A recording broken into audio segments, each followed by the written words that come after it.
Hi guys, so we're here ice fishing. So yeah, this is the ice, whatever. We're fishing for ice. Yes. We found a bunch of ice. Grabe na to. We're guests of my brother Josh today. He's babysitting.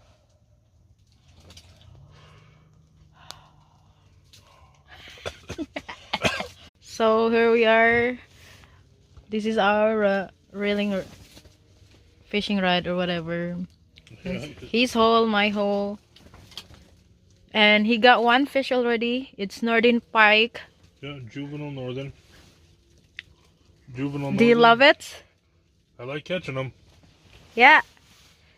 And this is our hater. Thank you, Josh.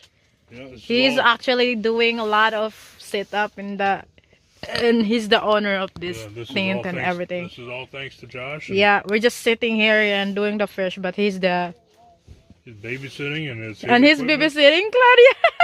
And this is his equipment. Yeah, all we got is all the people next door that digging holes. Okay.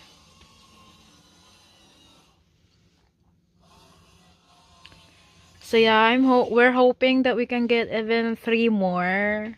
Yeah, just Going Kinilaw. Oh my God. Actually, pwede daw ang Northern Pike is pwede daw siyang Kinilaw. So, yeah, so let's try. Golden Pike.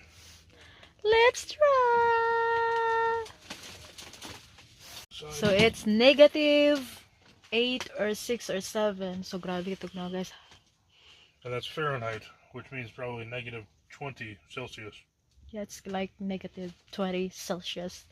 Grabe ito na guys. Mabuang. Naami di sa ibabaw sa lake guys. Kinuok ko tabang mga langit. Naami sa ibabaw sa lake.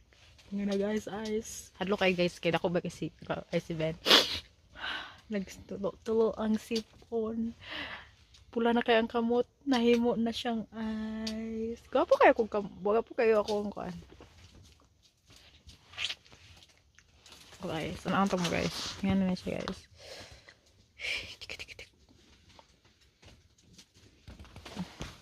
I fish buddy. Yeah, I think my wife likes this. I love it. But I love to have fish. So, God. Kaya po taon ng kaon sa mga fish, we.